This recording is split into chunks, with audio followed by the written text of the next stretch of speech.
Hey, church leaders, just a quick reminder, we are not too far away from Christmas. And this Christmas season represents so many great things for churches, including being their biggest fundraising opportunity of the year. Church attendance increases, and so does generosity. Our friends at DonorBox Live Kiosk have a solution to make it easier for people to give.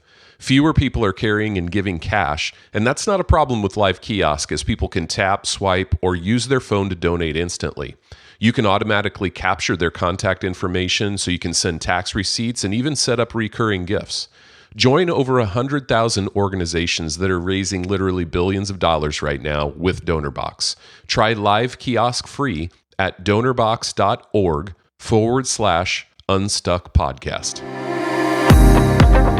Well, welcome to the Unstuck Church podcast. I'm Sean, your host, here again with Amy Anderson, and today we're kicking off a series called Growing Church Problems, where we'll be looking at the challenges that actually indicate your church is reaching more people. And our goal in this series is to really help church leaders navigate the balance between building healthy systems and ministry strategy when your church is just growing rapidly. Yeah, that's right. In our work with churches across the country, Sean, we found that there's often a season when churches experience rapid growth, but they don't have the right structures in place to sustain it. So while it's exciting to see more people attending, these growing church pains can actually create, I guess, some barriers to continued growth and health if we don't address them properly. Yeah. So for this first episode, we're going to cover a topic that comes up a lot, maybe actually the most over the last couple of years with growing churches.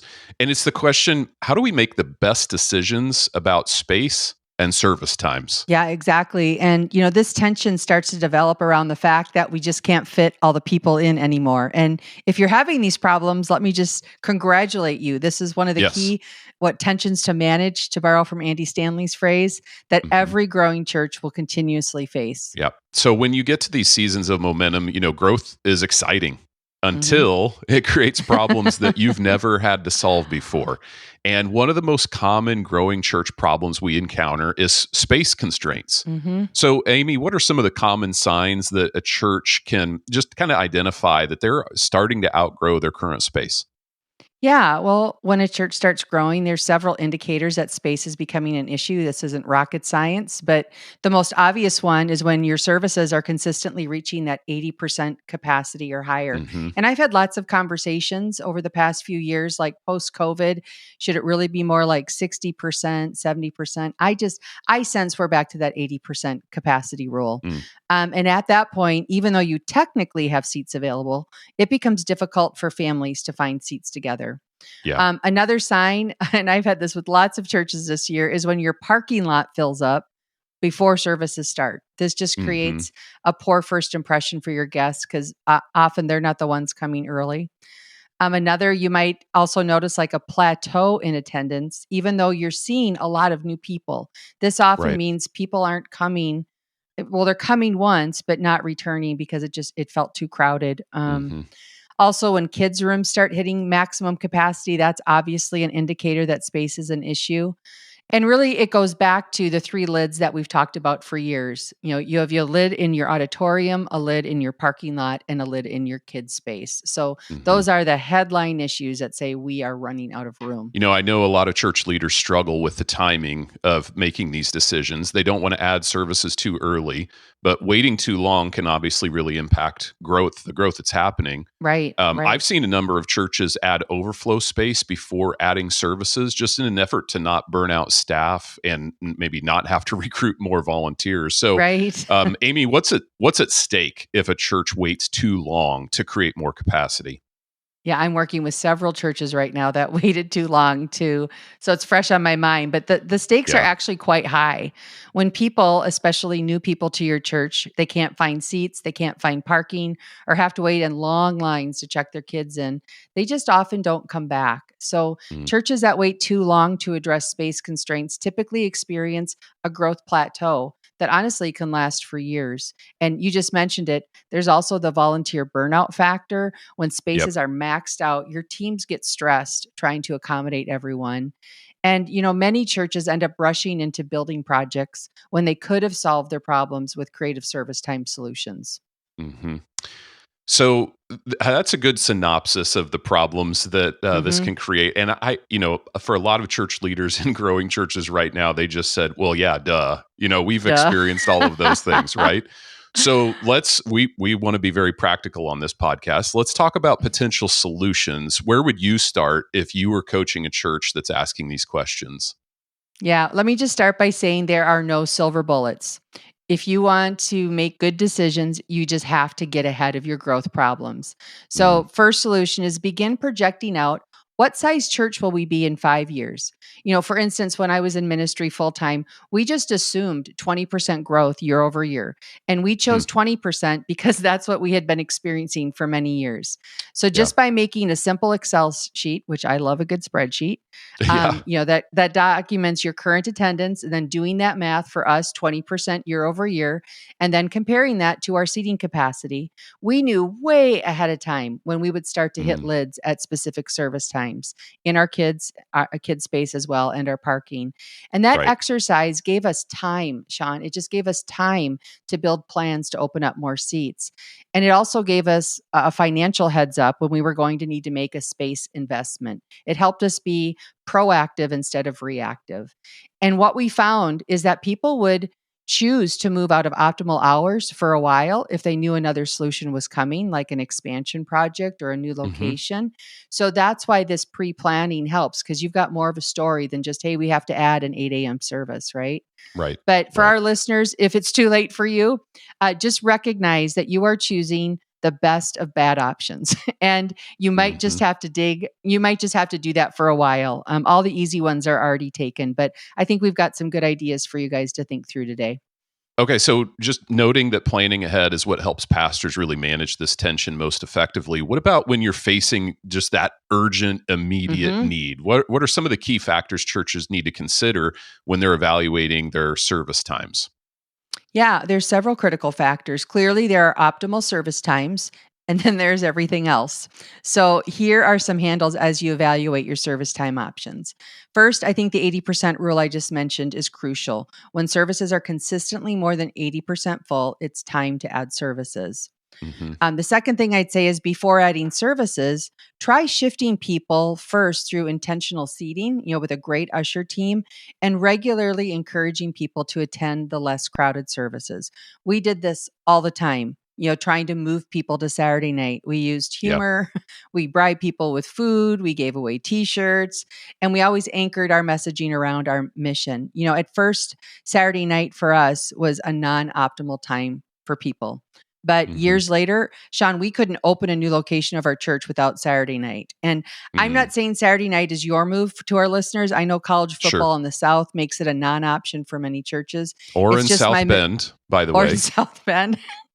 Yeah, it's just my Minnesota example. Our in our area, we have a very strong base of Catholicism Uh-huh. where they're just used to going to mass on Saturday night. So church on Saturday night sort of normal. Hmm. But that try to move people, and I know it gets tiresome, but eventually you may wear some people down. Yeah. Third thing I'd say is when choosing the timing window matters. We have learned that services that start with a 7 or a 12 typically don't work well for reaching young Hmm. families, right? Yep.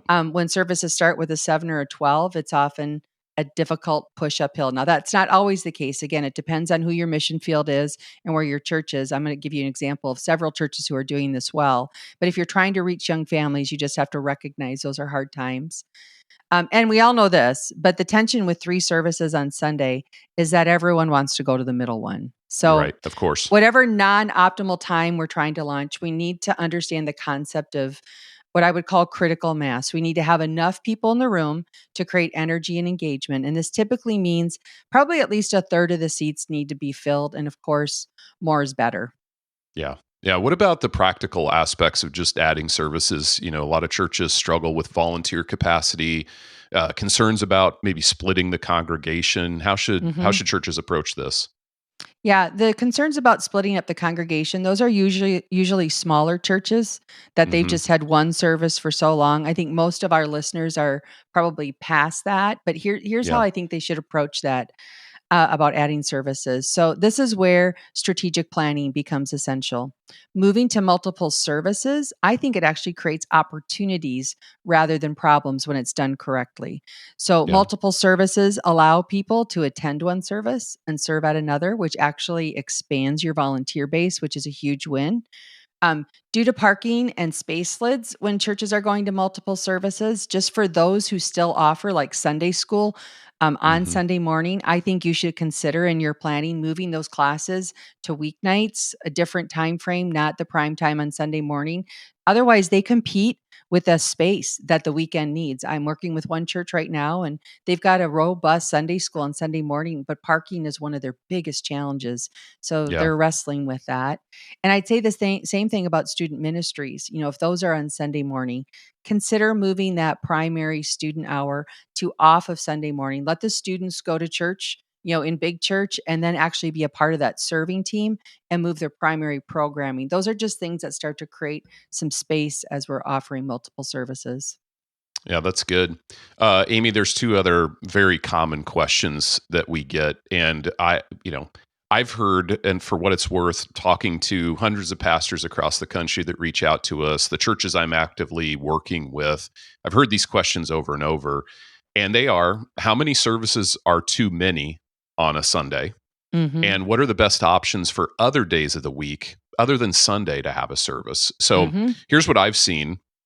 Most churches see diminishing results when they try to pack more than 3 services in on a Sunday. And again, because of what you just mentioned about service times, before 8 o'clock, afternoon, many Mhm. churches have tried, very early service time or an afternoon option. And they've seen less people attending, and often those services are actually reaching a different group of people. So Yeah. it really isn't helping create capacity with the other Sunday morning service times. And then, as far as options for services on other days of the week, I've heard 3 primary options. A small number of churches that I've talked to have had some success with Monday night services, Yeah. interestingly. And all of Mhm. these options are actually a bit surprising to me. They're typically catching people who had other plans over the weekend, and then they decide Mhm. to attend Monday night instead. Another church I was talking to recently has a Wednesday night service that's identical to their Sunday service. Their kind of idiom in that is Sunday starts on Wednesday. And in fact, this is what's fascinating about the Wednesday night. They said it's their second highest attended service of the week on Sean, Wednesday I night. just work with a church and they had that same phrase, except it was Thursday, that Sunday starts on Thursday, Uh, and they're having yeah. success with that as well. Yeah. Well, so I've had 2 other churches that I'm working with that have Thursday night services and have Mhm. had some success with those. So, of course, Saturday night is always a consideration. I've heard more and more churches steering clear of Saturday night. You talked about that a little bit already, just Mhm. concerns with burnout there. Mhm. When I had little kids, we actually loved the Saturday night service at our Yeah. church because our kids were awake and ready and Yep. prepared, and we didn't have to go through that struggle on Sunday morning. So for what that's worth, those are some of the other options that I'm hearing out there. And a lot of churches have questions about that. But when churches are considering alternate days, Yeah. I think they really need to take into account their community. You mentioned this That's right. earlier, Amy, Yes. and any uniqueness that might impact primary days. But I Mhm. know a lot of churches are interested in this and what other churches are trying and whether they're seeing success or not. So Yep. okay, let's try to make it even more practical. Maybe we can just share a few stories from churches that we're connected with. Yeah, I think stories and examples always help. And like I've said many times the past few months, the majority of the churches I've served this year are growing churches, and that's why Hmm. they're experiencing stuckness. So I've got several examples here. One is Noah Heron's church, the Way Church in Yeah. Nashville. He was on our podcast this past year. They had 4 weekend services and were out of space. And he actually kind of begged on the podcast, like, does anyone have any buildings in Nashville for us? But I talked to a gal who is at that church, and she said we had services at 8, 9:30, 11, and 12:30. And by the way, Mm, you just said let's pay attention to who's coming to our church, who we're reaching. This is yeah. very much a Gen Z church, very much a Yeah. Gen Z church. Anyway, she said we were growing so fast and simply had no room. 9:30 and 11, of course, were always packed, sometimes going into overflow. Hmm. But volunteers were encouraged to attend the 8 or 12:30 on weeks that they weren't serving to make Hmm. space for new people. in the more popular service times. And I like what she said here. Yeah. The hardest part, she said, was preventing burnout for the volunteers. And so to remedy this, volunteers also had an opening shift or a closing shift, which worked pretty well. I love that language just Mm. to help people step into serving. That way they served at one service, they sat in another. The good news here for the Way Church is they now are in a bigger building. So they have gone back to 8, 9:30, and 11. They're still Yeah. growing. So the Way Church, I hope you're plugging out your growth to figure out what's next. But a bigger Yeah. solution, a bigger building was their solution. Mm-hmm. It took a long time to find that. Another example, so Derwin and Vicki Gray at Transformation Church in Indian Land, South Carolina, they recently launched an 8:15 service because their other two services were full. And Sean, they had over 700 people make that shift to the early service. And I Mm. asked Vicki Gray what they think led to that success. Because I have another church where they've been trying to push that thing uphill for a good year. But she said, Yeah. we targeted our core and committed members. We asked them to switch to the 8:15 service to create space for newcomers who typically prefer the 10 and 11:45 times. Then Mm-hmm. their staff made personal relational asks of Mm. people to make that switch rather than just sending emails, and they encouraged people to pray about making the change. And then they leveraged their tagline, because people matter to God, they matter to us in their communications. And Derwin, Yeah. the lead pastor, created videos for the newsletter emphasizing, creating space and Transformation Church needs you. And Mm. then she said, to build excitement, we produced a breaking news video, which featured interviews with staff, servant leaders, small groups, and these videos played in the auditorium just before the services began. So I I like like that that. example.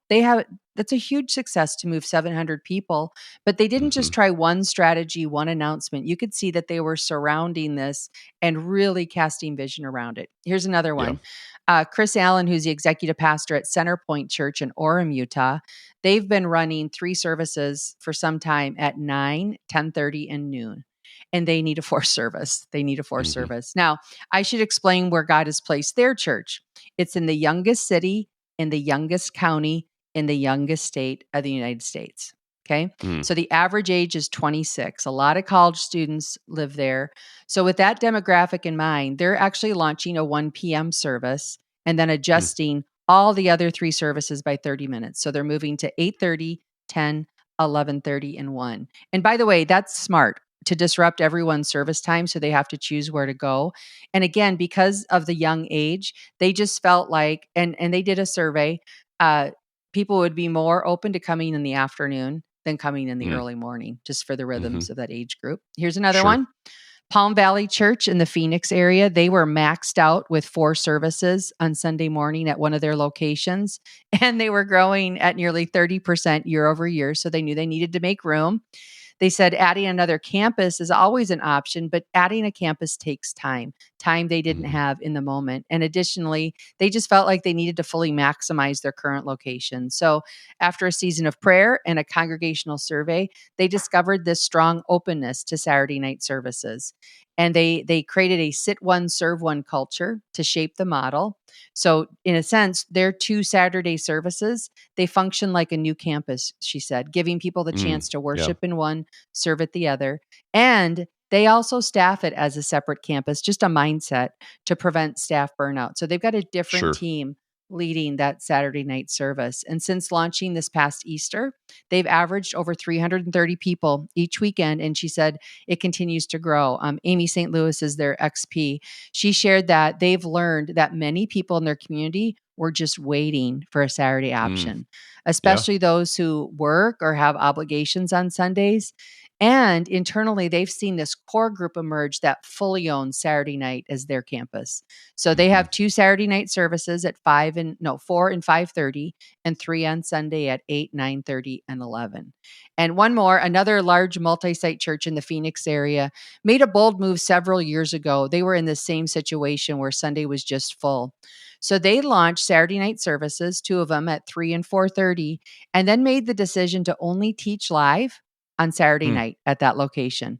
Oh, All of yeah. Sunday was on video. Again, another Mm. smart move by them, because Sunday still filled up, but everyone who wanted it live made the shift to Saturday night. And I should note that church in particular, in their multi site model, they actually challenge every location to grow to 5 services. to accommodate growth.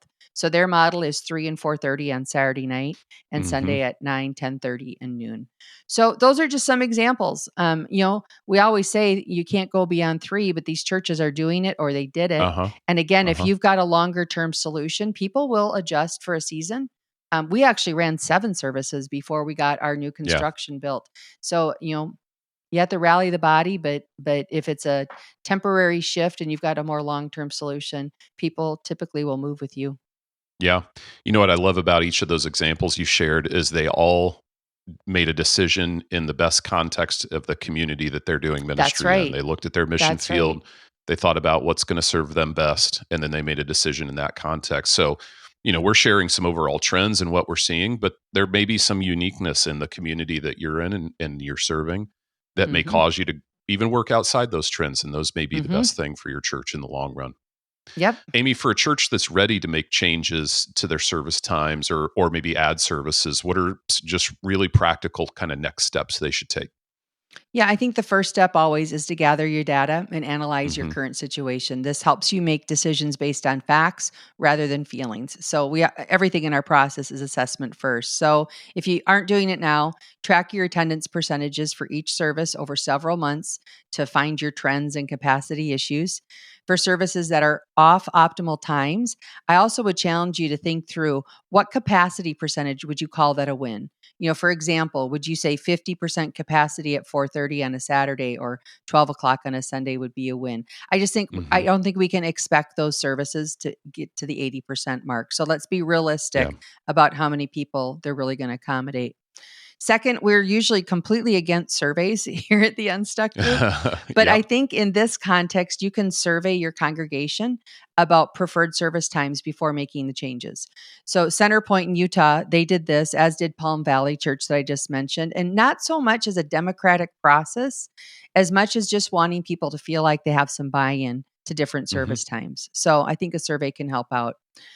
Third, I would create a comprehensive communication plan, what I was talking about earlier, to explain the why behind the changes you're making. Again, Transformation Church that I talked about a minute ago did this so well. You need to lead with your mission. I mean, that's really why you're asking people to move. It's your mission. Hmm. If all your seats are full on Sunday morning, you're not on mission anymore, right? Right. I think, communications like it's a way people can support the mission. There are some people who can't give right now, they don't have time to serve. It's a way that they can get on mission with you just by changing what time they come to church. Hmm. The third thing I would say in this communication plan, make it fun. Bring a smile. Like, we're not asking you to go to another country to serve. We're just asking you to change your alarm time, right? We had a funny campaign called "It's All Right, I Went Last Night," because back in the uh, day, everyone uh-huh. was expected to be in church on Sunday, but it's all right. Right. I went last night. Also, I think finding a way in this communication strategy to create community and identity. Palm Valley did this well. Like Amy said, they've created this core group that fully owns Saturday as their campus. Sean, Hmm. we both worked at churches with Saturday nights. That was what we were doing. We were creating like an identity for those who Hmm. made the change to go to Saturday night. And then just a couple things you have to do all the time. Always thank the people who moved to the new service time. Yeah. So when you're in that non-optimal service, thank people again. And then when you're at your optimal times, tell stories about what's happening in the new service times and Hmm. continue to encourage people to give it a try for the sake of the mission. That's good. That's good. So a lot of great ideas there on how people and how churches can open up seats on Sunday morning. So let me just kind of recap. Adding a third service on Sunday morning, we're typically looking somewhere between 8 and noon. So maybe 9, 10, 15, 11:30 before adding other weekend evening services. Yep. Consider adding those Saturday services. You and I both worked in churches where those were very successful, Hmm. but be mindful of your staff and volunteer burnout if people are serving all weekend long. Hmm. And like I mentioned earlier, there are other churches that have found success with services during weeknights, Monday night, Hmm. Wednesday night, Thursday night, where they're experiencing good results. Yep. Amy, let's move on to just kind of final thoughts as we wrap up week one of this series. What would you say to just kind of summarize today's episode? Yeah, I think, again, no silver bullets, but I just think it's a lot of R&D, research and development. If you're a growing church and we're out of optimal times, we just have to try some things we haven't tried in the past because we're growing at such a clip. I think it's important to remember that these growing church problems are really good problems to have. They create challenges, but they mean you're fulfilling your mission. So just a few closing reminders. Don't wait until you're at 100% capacity to make changes. Be proactive. Plan to run out of space so that you have time to make plans to launch new service times or locations. Second, remember that facility constraints don't have to mean building a new building. Creative service time solutions can save millions in construction costs. Yeah. Our motto at our church was always, we don't let facilities or money stop us from accomplishing our mission. It was really a rally cry. That was part of our communication with our church. It was a rally cry to the folks that were on mission with us. And lastly, as you said, Sean, try to keep the focus on creating the best possible experience for your mission field, right? Pay attention to what their schedules, what their rhythms look like, and your regular attendees alike. It's important to keep both of those in view as you're making these changes. Well, thanks for tuning in today, and we hope you listen in next week as we continue this series on growing church problems with an episode on the challenge of making staff structure changes and finding more staff. And ultimately, all of these growth challenges are opportunities to steward the moment well so that your church can reach more people with the hope of Jesus. And make sure you subscribe to the podcast at theunstuckgroup.com/podcast so you never miss an episode or the bonus resources we send by email every Wednesday morning. Next week, we're back with episode 2. Until then, have a great week.